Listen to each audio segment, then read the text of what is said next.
But New Yeah, Orleans is we not don't built for get that. dust too much, so bring it Yeah, on. yeah. Maybe a light dusting just to be pretty, Oh, okay. All right. Yeah, Well, that's not. We'll bring out the shovels and the snow plows and everything else that goes with it. yeah. Well, we have an interesting show tonight. So in the second half hour, Carrie and I thought that given that come Monday we have a major transformation of our country. I hope everybody knows that by now that Right. it's Monday is inauguration day and President-elect Trump will be assuming office in the morning. We thought we'd have some fun tonight with that and just kind of make some 2025 predictions. Locally, statewide, nationally, internationally, whatever it may be.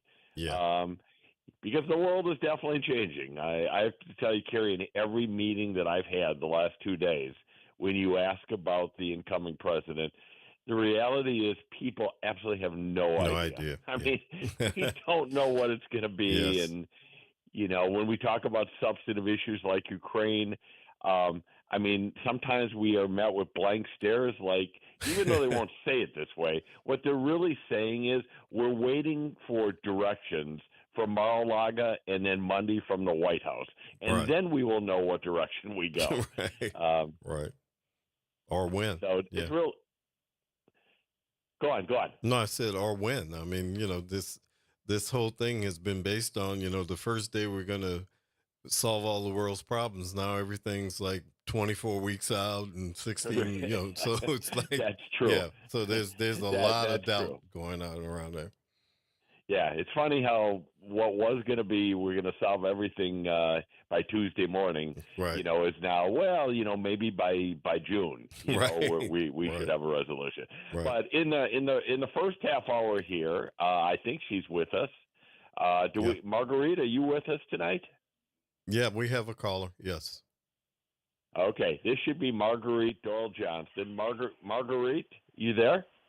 Yes, I am. Can you hear me? Oh, Yeah. we Hello. can hear you. We got you. You're on air on WBOK with Elevated Conversations, which is the Arnie Filko and Carrie Grant show. And I think you know Carrie from city government, don't you? See, Yes, I do. yes. So, Good to hear you. Glad to have you on If the you show. hear music in the background, of course, you know, Ernie, I am in the community doing something. And so today at the community center, we feed kids that have ballet. Oh, So if wow. I hear the music in the background, that's because of that. okay, okay. Great. Well, you'll have to somehow show us a few moves via radio. Yeah, because I don't think Carrie or I have much talent in the ballet area. I'm pretty No. sure. I know I don't. Maybe Carrie does. No, I don't. No, I once had a girlfriend who was very good at it, but I just watched. Well, I wanted we invited Marguerite to join us today, and thank you for doing that. Because there are, first of all, I got to know Marguerite probably 20 some years ago, and I just, I was so impressed by the grassroots work that she does, the neighborhood work. That when I got elected on the city council, Carrie, I asked Mhm. Marguerite to come in and be my constituent director, Okay. and she did a bang up job. Taking calls, meeting different people. I mean, just was very, very dedicated, and has since continued that activism in leading the Upper Ninth Ward community. And I thought it would be great to just kind of get caught up on what's happening in the neighborhood and the community because under Marguerite's leadership and some of the other people in that area, I mean, there has been a real transformation to the Right. positive, and many more things still ahead of us that I think we'll talk a little bit about. But Marguerite, tell us a little bit about your role, kind of your formal position of the president of I think of the neighborhood association. Start there and just kind of give us an update of what's happening in the Upper Ninth Ward. Give me okay. So this I inherited this from my mom, and my mom was an activist, and she didn't mind feeding anyone, anybody. And when it came down to fighting for the Ninth Ward. She was one of the ones.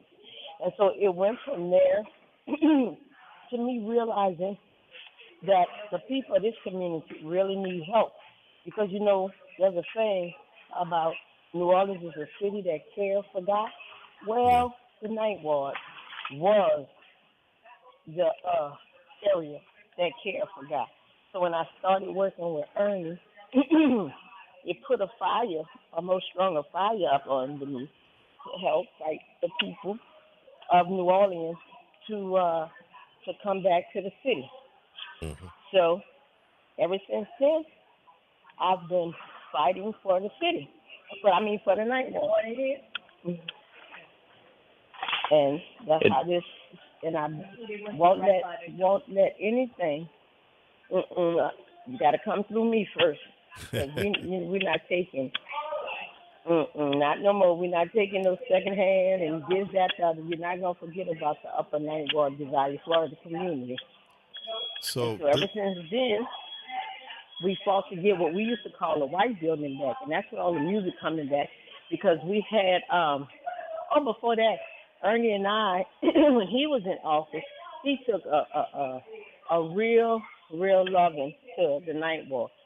That year, we was reading about the stadium, right? And Ernie said, Margaret, what can we do for Carver? That year, he paid for the uniforms for the majorettes and the dance team. Oh. And we would go to the parades and see him, and he'll be smiling, looking at me, and I'll be going, I see him. And ever since then, we've been a partner. Well, thank you, Marguerite. That's nice of you to say it, and I appreciate it.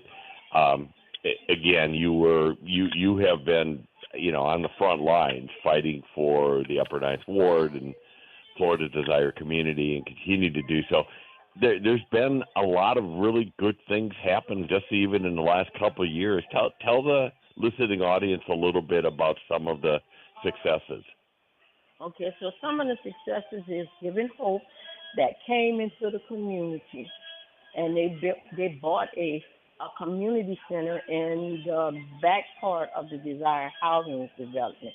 Mm-hmm. Since they came in the community, we have his name is Troy Duhan, who owns Premier Motors, and Alphonse Smith is his general manager. So we've been being introduced to a whole lot of different people, and we had just recently had a meeting with Press Cavatal, and we continue our talk. We have just built a $4.5 million building that I'm standing in now. Wow. We're building an 18.5 one right behind it, and we're working on trying to get a big box store in the community. Mm-hmm. Also, Demario Davis have his organization here, but they do a lot of their work from Suno campus. It's called the 707. Yeah. Now, I'm not a sports person, so I can't really tell you, but it's Devoted Dreamers is the name of his organization, and they get young men, and they play 7-on-7 football. He provides homework, center for them, the whole 9 yards. Then we have Drew Brees. Drew Brees has come, him and his friends has come into the community, and they bought 40 houses. That'd be 40 lots to build 40 low-income houses on them. Wow. Then we have this $12.5 million stadium that Ernie, myself, another community leader, and a whole host of volunteers, we working on getting the Ninth Ward Stadium open. Yeah. So we're doing some wonderful things in the community, and we just asking people to support us.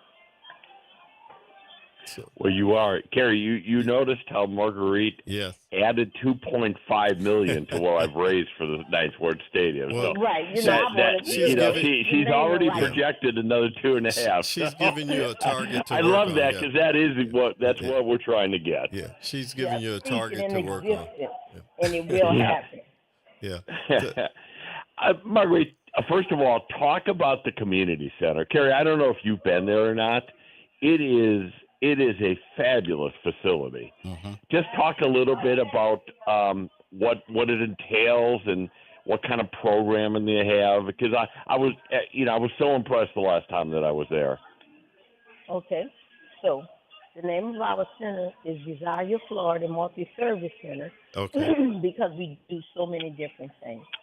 On Saturdays, free of charge, we have renowned musician Mr. Stephen Foster. He not only teach the kids how to play music, but he trains them to read music also. Oh. We have a state-of-the-art kitchen. We have an area where we have the computer center. So we're doing computer training in the computer center.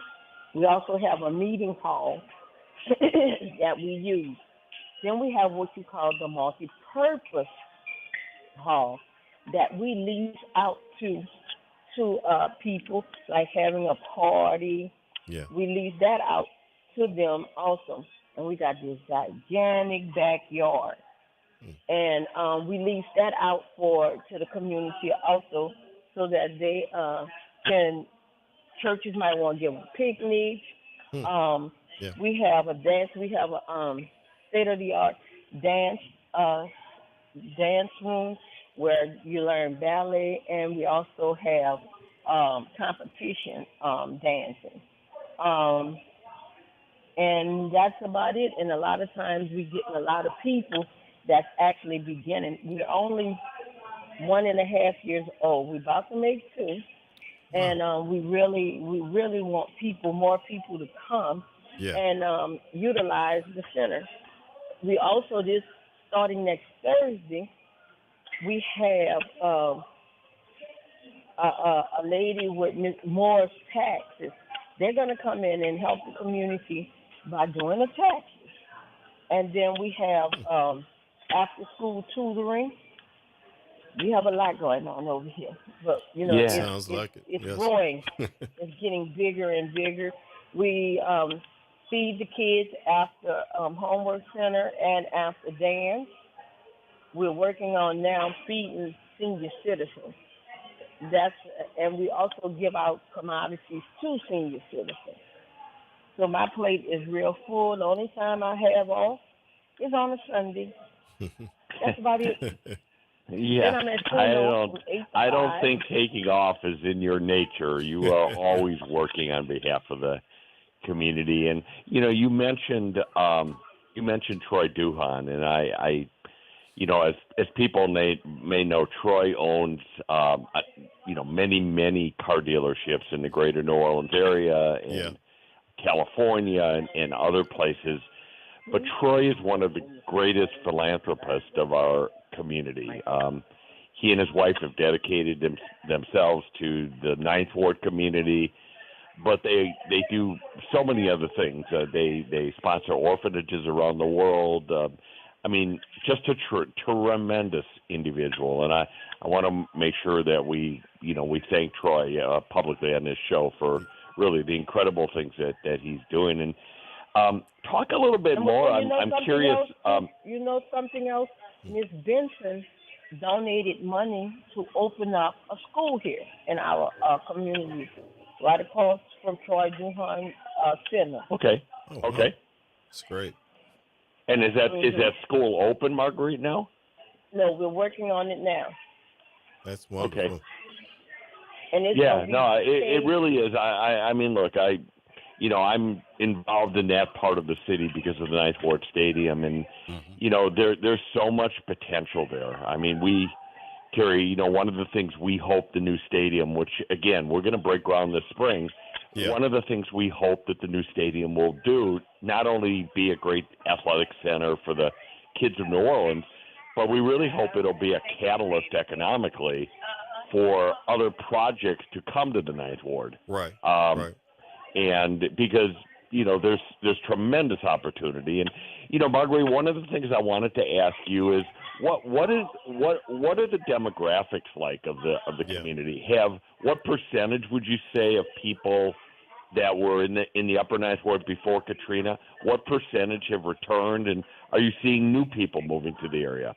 Okay, we have like right now. I'm going to give it 85% people are returning, even if they have to rent.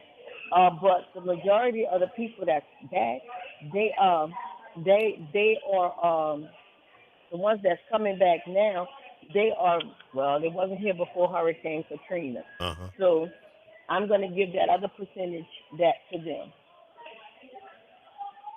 That's good. Okay. That's good. Yeah, Yeah. that's strong. No, that is That's strong. very strong. Yes. And tell us a little bit about the neighborhood association, because I know that you are leading that and very, very active in that. Yes, Desire Florida Community Association is made up of members. No, they just got a check right there. Made up of community members, and we have several different things that we do. Yeah, we have several different things that we do. Like we have the 9 times parade. That's a Yeah. second line parade that happens the week before Thanksgiving. And we give away all of these. Like this year we gave away 560 turkeys. And we plan on extending it. And by us letting people know that, hey, look, y'all, we Desire Florida. We're not separated. We're beginning to get more and more people who want to come back home. Like a lot of the senior citizens, some of them homes washed away and they can't come back. Yeah. So we're going to be talking with hopefully Press about building a senior citizen center for the seniors so that they can come back home. Yeah. That would be wonderful. Mhm. That's So the yeah, kind of we thing have that gotten helps build some great. neighborhoods. Yes. We have gotten some great response from different people who want to come into the community and do things. But before we let them in there, we have to vet them out first. Yeah. Right? I'm sorry, but that might sound a little bad, but we have to vet them out because we have had even, when Ernie was in office, we used to have people come in the office. We used to have people come in the community and say that they're going to help the community and stuff like that. Once they get whatever it is that they needed, they gone. They're Yes. out of here. And so now, from now on, the city even will call me and say, hey, look, just want to come in your neighborhood, or they'll give the person who want to come in our neighborhood, they'll give them my contact information so that we can vet them out. Yeah. Because we're really tired of organizations just coming in the community and making all these false promises, and then they don't keep it up, and people get disappointed. Absolutely. It's very important. Absolutely. And so, Marguerite, I want to shift just for a second here, because I know last night we were going to have you on the show, and you got called away to a meeting on this issue of the homeless shelter. I know you have some strong feelings about this topic, and I wanted to give you the opportunity to kind of weigh in on that. Okay, so on that, at the, let's see how I'm gonna put this nicely. I wish they would would have told us about it, but with the governor doing what he did, he didn't even tell his own branch of government on what was happening. And this may impact us. Really and truly, to be honest, we're tired of people dumping on us. Yeah. Anything that they don't want, it's seeing the floor in the night walk. And to us, that's not fair. It's going to make a big impact. First of all, that place is inhumane, because I pass that warehouse every day to get to Suno campus. Mm-hmm. And when it rained hard, that whole area floods. So imagine, and think about it. I'm really upset too because, you're welcome, I'm really upset too because why would you put people, a lot of those people are have a mental issue. We don't want to address anything about mental illness, but Why would you put people that can walk out this big old back door right next to the industrial canal? Mm. And what that's gonna do? That's Right. not gonna help them. And then why would we put them in a warehouse like they cattle? That's just inhumane. So Right. my thoughts on him, that's so wrong. It's wrong. It's wrong on all sides. Not telling everybody and putting people in such an inhumane. Conditions. Well, I know a lot of I Yeah. know a lot of the neighborhood groups are really up in arms Ooh, because they felt really that upset. they had no advance notice of any of this. Yeah. None of And, that. And the Yeah. churches You are know. upset because where they at on France Road is like the middle of France Road, right? Yeah. So, which means you know they're not going to shuttle people all night. It's the people. They have some security guards sitting at the front of it, right? But if the person want to get out, they're gonna get out. It don't make a difference. Right. So, which means if it's Yeah. sitting in the middle of France Road, if they go to the left, they're gonna go to Chef, and that's gonna spill over into the Pontchartrain Park. If they go right, that's really gonna spill over in Pontchartrain Park. Mhm. And then all of the communities surrounding it, because then that makes Desire Florida community vulnerable too. Yeah. Because we have enough of that. They're breaking in houses just to get out the cold. Right. Or if they don't have nowhere, everybody want to do the squatters' rights thing. In this community, we fight hard, very hard. yeah. And we always be the ones who get dumped on. We got blamed for the staff. and I think a lot of people understand that, and you know we touched upon it last night at our show. Maybe we'll talk a little bit more, Carrie, about it. But it's a very difficult situation, and you know I think not only were people surprised, you know, Councilmember Harris went out to the site. I read today, Yeah. and you know apparently the state just isn't even ready. You know, even though Yeah. they're No. transporting people They to have the like facility. They have ankle deep dirt because it sits on the ground. That warehouse it Yeah. sits directly on the ground, right? And when Yep. it's sitting on the ground, every time it floods, water and mud runs right in the building. Wow. Well, let's we'll have to see how it goes. Again, I think there's a lot of people that are very frustrated with this, and you know, as opposed to turning the attention to maybe transitional housing and the money that had been the city had requested $8 million from the state in order to create more housing opportunity. Right. You know, the state's reaction was to build a shelter. Yeah. So I think it is problematic. Marguerite, is there anything else as we kind of close out the segment? Anything else you'd like to say about the Ninth Ward and the work you're doing there? The Ninth Ward is not just about the work that Margaret is doing. It's what the work that the community does. Like we work together as a community Yes. to as a whole. We would love for people to take, interest in our community with some positive stuff that comes out. We would love to see more.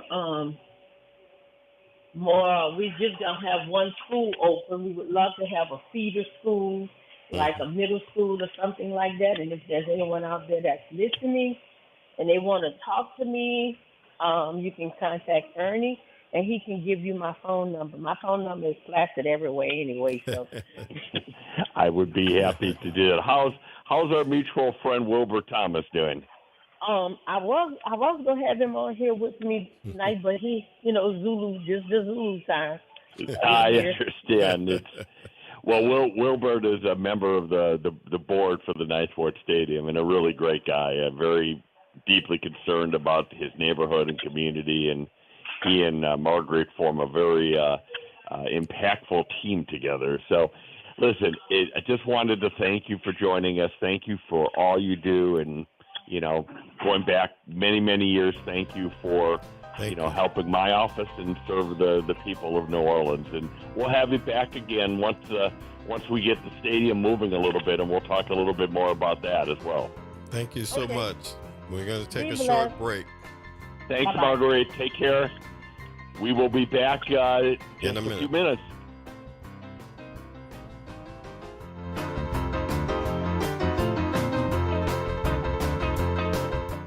This is Monica Pierre along with Sally Ann Roberts Daybone, co-host of Your Power is On. Your Power is On gospel music show is coming on at a new time. Tune in Sunday mornings from 7 to 8 a.m. for music that feeds the spirit. Get your Sunday on. Right here on WBOK 1230 AM and WBOK1230.com, the station you listen to All day long.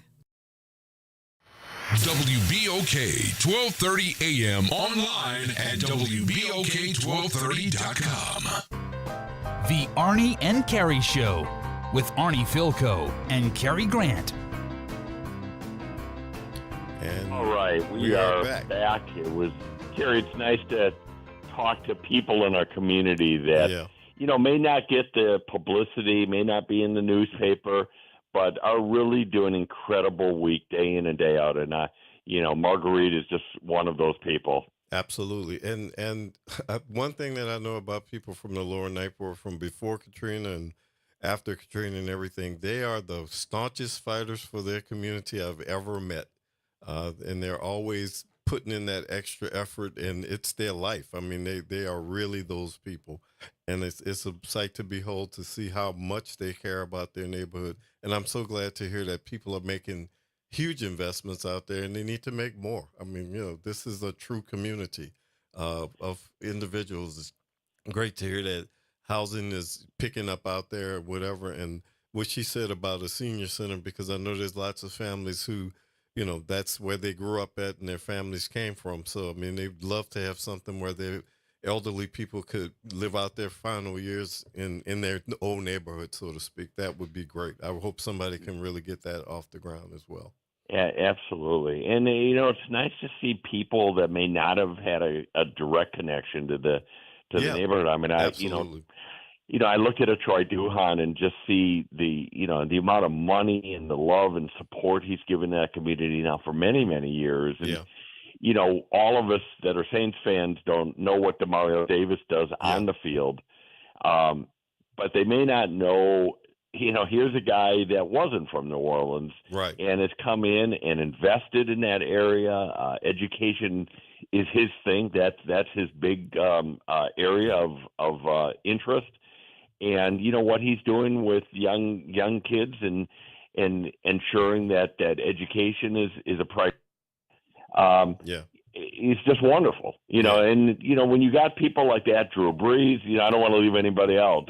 No. You know, it helps supplement, you know, what the local people are trying to do and Sure. uplifts the community. And it moves the needle, as you know, Arnie. I'm preaching to the choir to you, but it moves the needle on other people like Prescott. When they see those people investing in areas, they come out and say, well, this may be something I need to look at and I need to be a part of, because they know those people are very well respected. And generally, we have great philanthropic people in the city, but generally they don't give their funds to things that aren't meaningful. So that means a lot to other people when they look at that and say, I'm going to participate in this area or in this project as well.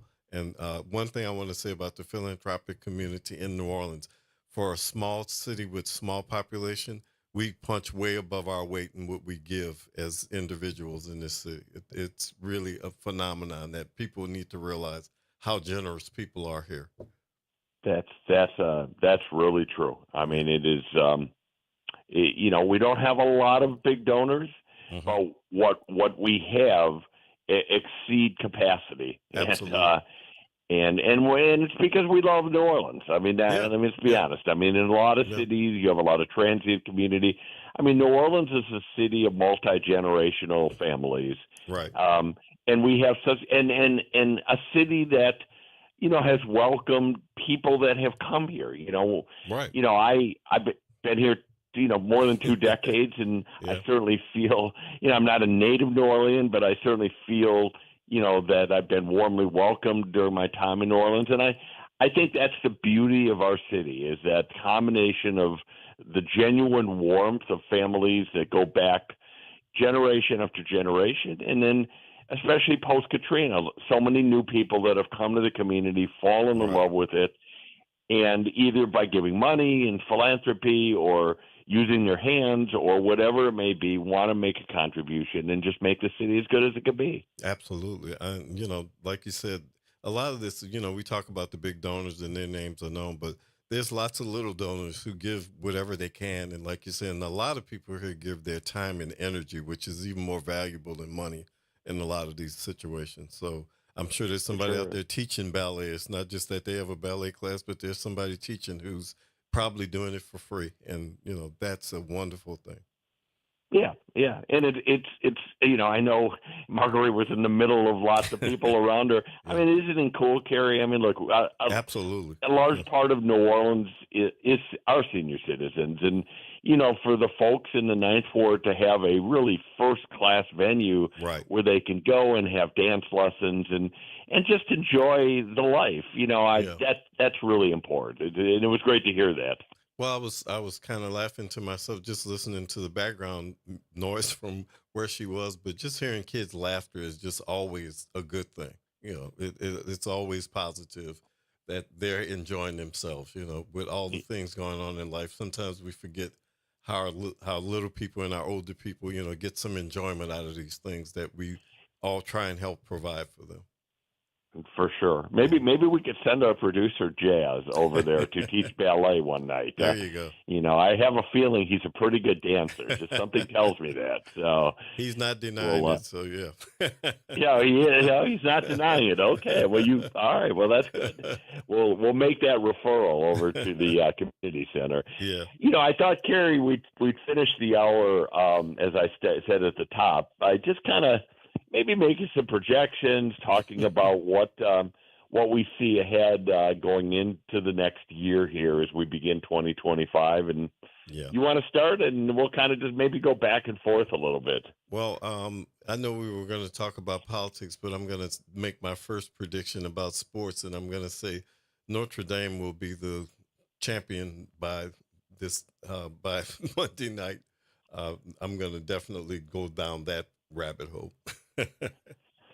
That's a pretty bold prediction because they're like a 9-point underdog going into Monday night's that'll just make championship. That'll just make them fight harder. These people have so much grit, and they'll run through a wall for the coach that they have. So, I think that Ohio State better be strapped in and ready. All right, that's a good one. I'm cheering for Notre Dame as well.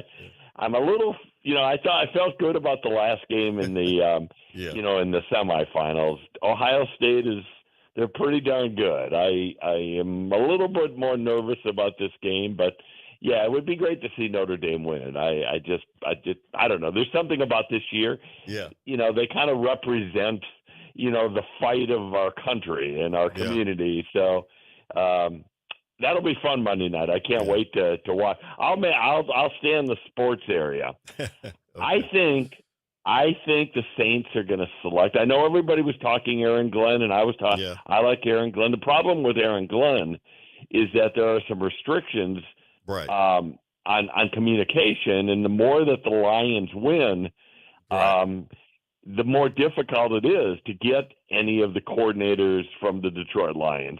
I'm going to make a prediction. I think Mike McCarthy is going to be the Saints' next head coach. Oh God, I hope not. Well, people say, look, turn back the clock about a month ago, and if you would have said Mike McCarthy, people would have been no, absolutely no. All of a sudden, every team is interested in Mike McCarthy. The Bears are interested. The Jets are interested. And, of course, the Saints now have entered that. And I actually had my office at the Saints. When I was with the Saints, my office was 3 doors down from no, that's not right. It was 3 doors down from Greg Bentel's office, who's the PR director.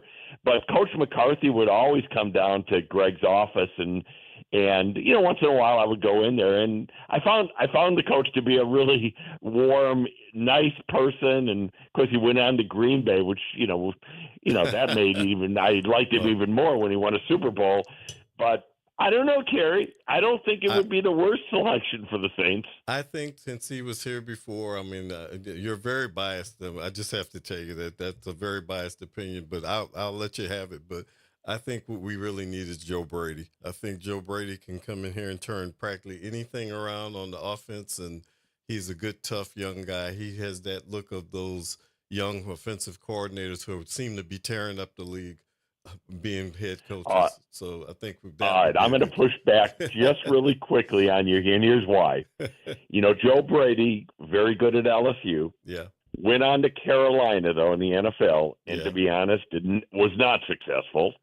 Did not have a great quarterback. Right. All right. Then went to Buffalo, and he has a great quarterback, Yes. maybe the best in all of the NFL.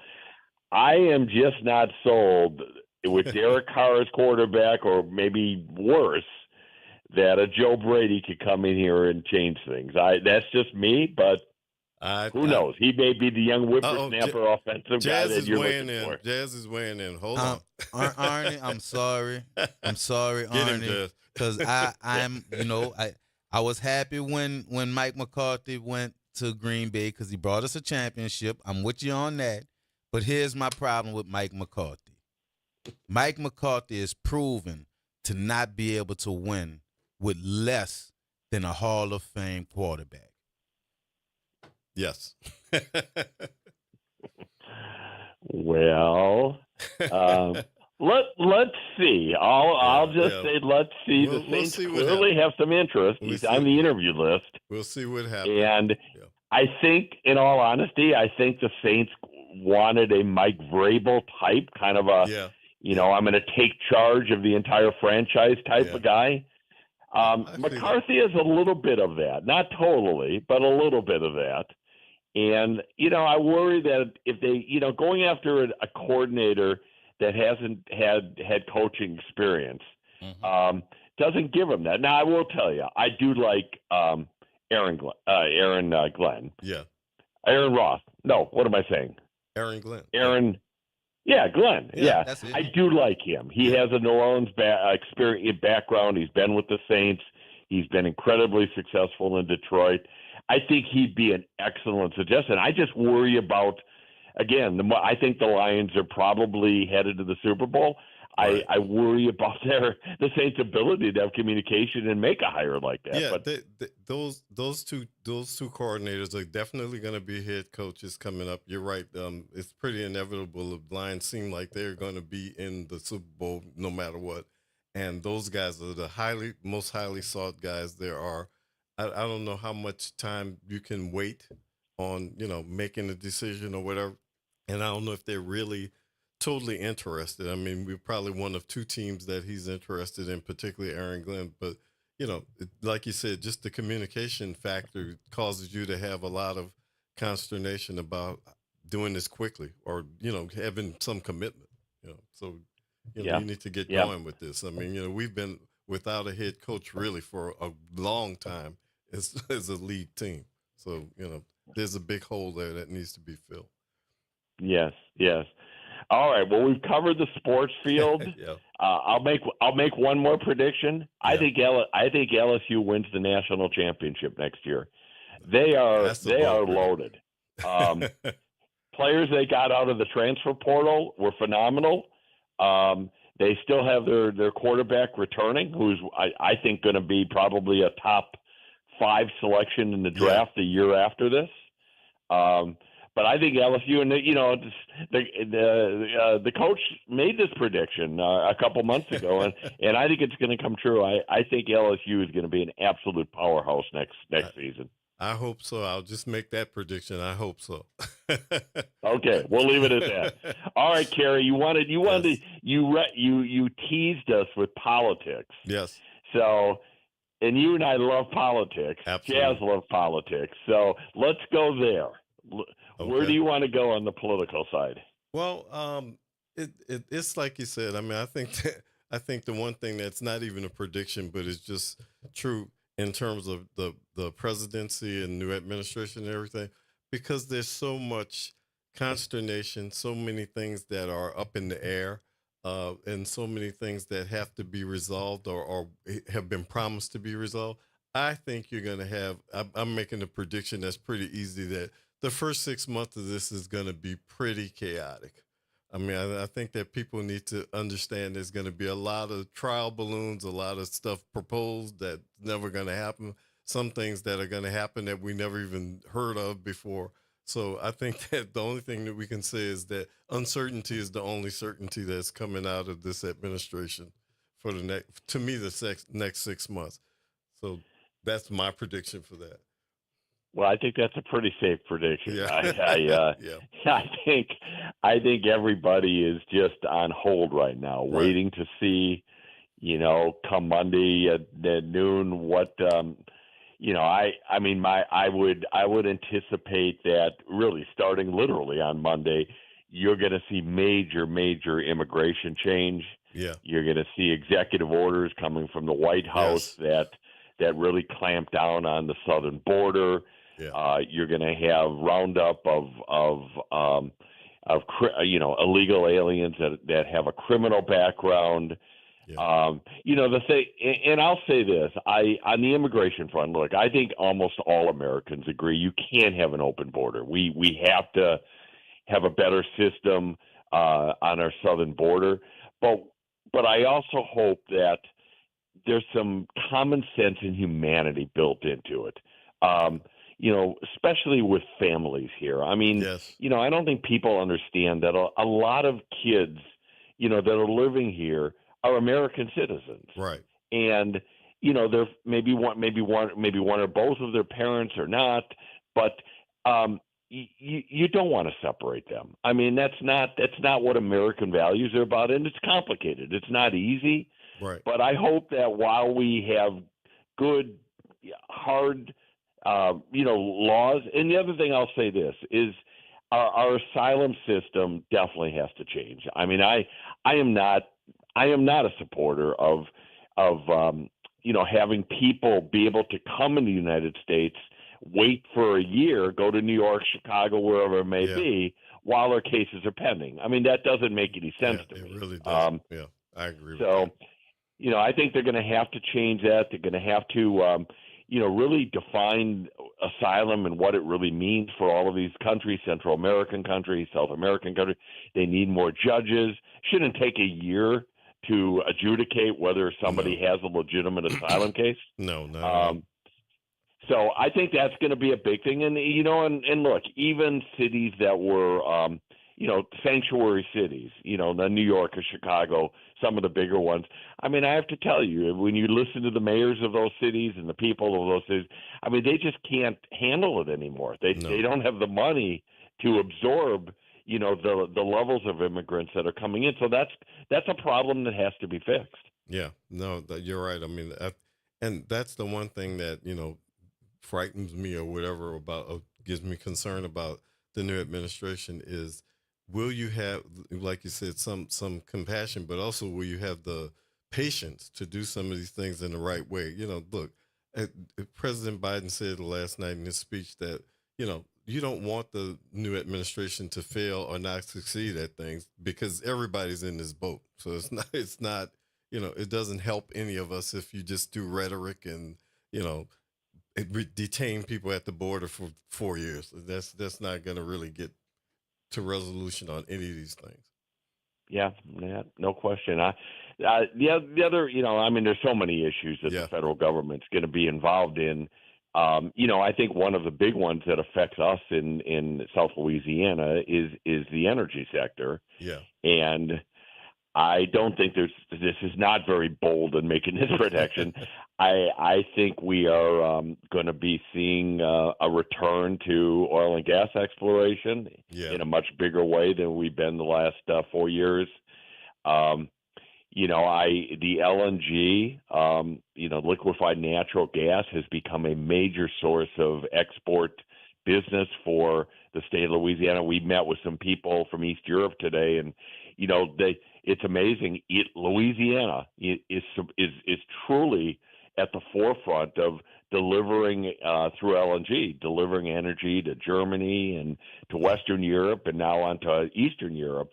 And it will have a big effect on, on the Russia-Ukraine war because, the more energy is provided to the rest of the world, the less dependent those countries are on Russia. Right. Right. So, there's global implications. But I think energy is going to be a big thing, I'll take it another direction on predictions.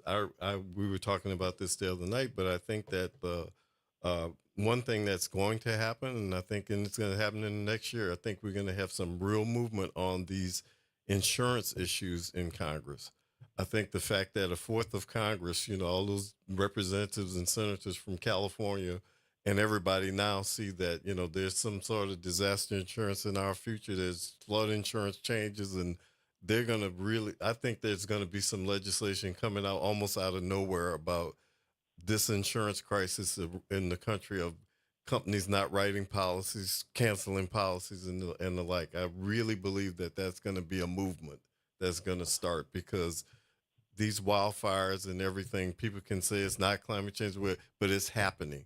And the constituents are suffering, and they're suffering in Carolina, they're suffering in Louisiana.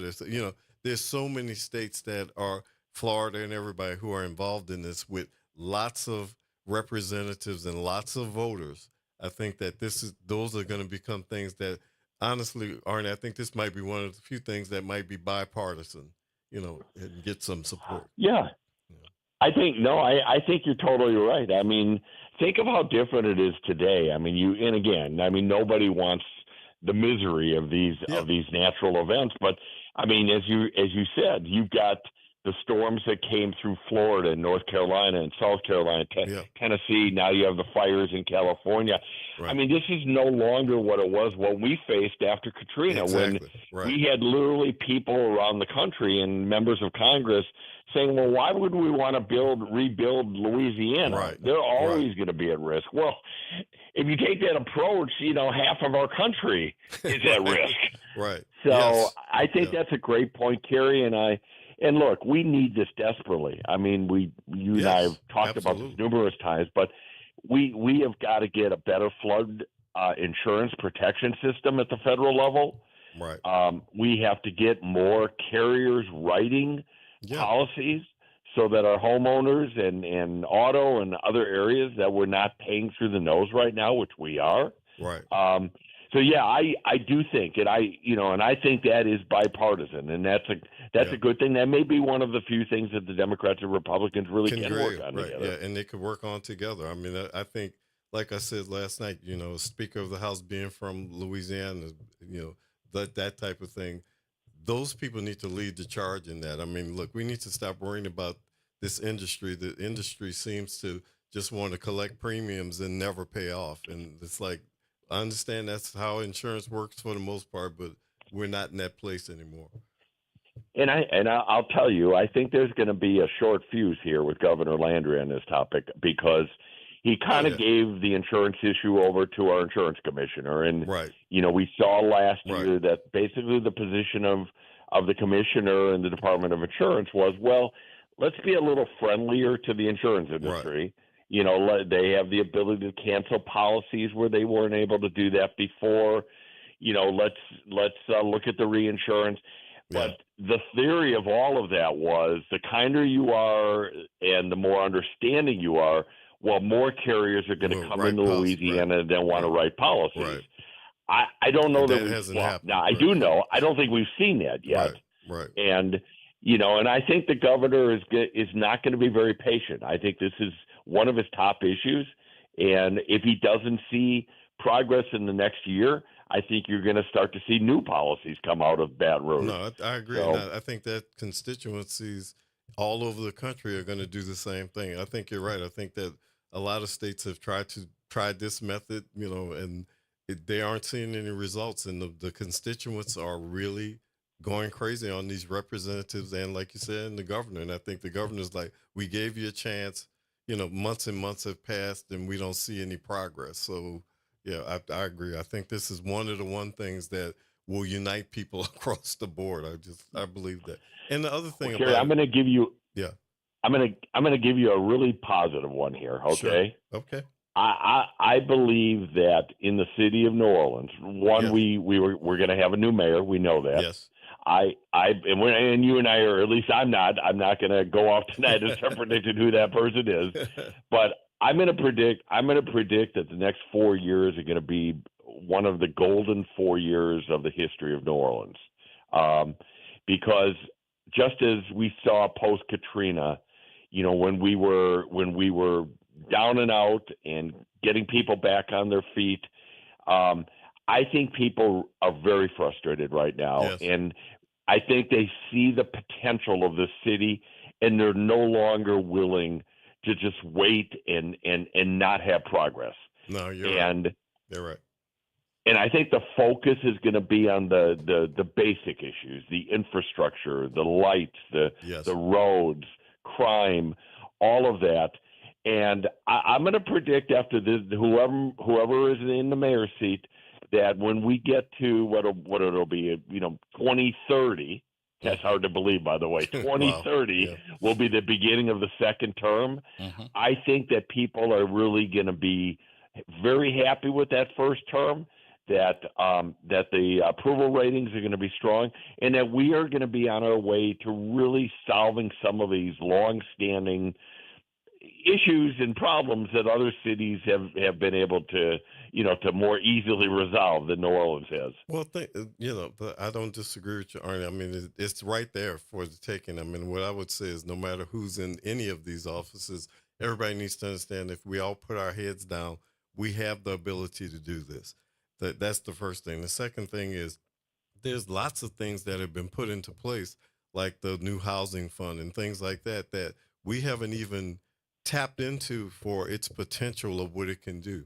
So if you use those tools that have been set up already, you use those funds that have been given to us already, and you do the work, because that's literally all this is all about. And what you're saying is very true. And if you focus on the basics, services and basic things that people want, not, we don't have to get exotic. We have to get to the basics, and you do that work, which is right in front of you and able to be done.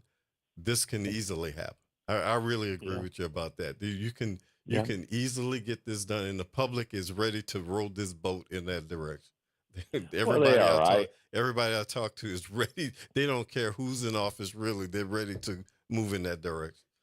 Yeah, I mean, there is absolutely a frustration with what's been happening in the last several years in New Orleans, and I'm one of them. And we can do much better. And yes. I will tell you, I think the next mayor and the next council will have a very close working relationship. I don't see the fighting that we've had, over the last 4 to 8 years. Right. I think you're going to have a council that probably has a combination of many returning people, some new people. Yeah. And I think that they're hearing from the public that fighting with the mayor, while obviously you got to protect the city charter and you have you have a role to play as a city councilman. I think they're also hearing from the public that they want unity, and they want the mayor and the 7 council members to really work together, hand in hand, and solving some of these problems. And I'll give you one more positive. I think we are going to have not only a safe, but we're going to really have a great Mardi Gras season. Oh, I agree. I agree. We need it. We so need it as a community right now. We just need, we need the fun of Mardi Gras and the revelry and the enjoyment. And again, I have a lot of confidence that, we're going to be safe during the next month. But I think people are really looking forward to it this year, maybe more than they have in the past even. Yeah, I agree. And it's a long build up because it's it's later this year, which always makes it, the build up of it much more kind of fantastic. But I think you're right. I think people are looking forward to it. So I think Jazz is telling us that we're done for the week here. We are done, and we wish everybody a really great week. Kerry and I will be back next Tuesday night. Yes. I'll be back in New Orleans, and we can't wait to join you 6 to 7 p.m. Tuesday, Wednesday, Thursday. Please call in with your thoughts and Opinions carry. Have a great weekend, and we'll see you on Tuesday. You too. Have a great weekend, everybody. See you next week.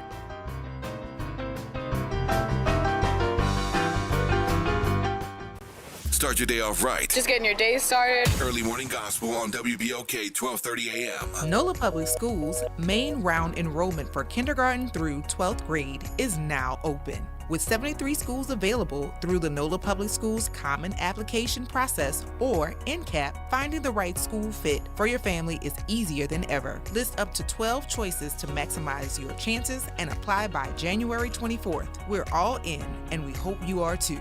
Apply today at enrollnolaps.com. That's enrollnolaps.com. Our military faces a crisis. Recruitment down. Morale weak. Our leaders more focused on going woke than killing terrorists and defending America. President Trump nominated Pete Hegseth as Secretary of Defense to change things. Hegseth isn't an insider or a swamp dweller. He's a decorated veteran of the United States Army who deployed to Iraq and Afghanistan, and he's exactly who we need leading the Department of Defense. Hegseth will ban woke nonsense from our armed forces, strengthen our military, and make our soldiers proud to serve. Call your United States Senator at 202-224-3121. Tell them stand with Trump. Confirm Pete Hegseth as Secretary of Defense. Again, call your senator at 202-224-3121. Tell them to vote to confirm Pete Hegseth and make our military great again. Paid for by American Leadership PAC. Saints of God, it's time for us to tell you the truth. It's time for you to start your 21-day challenge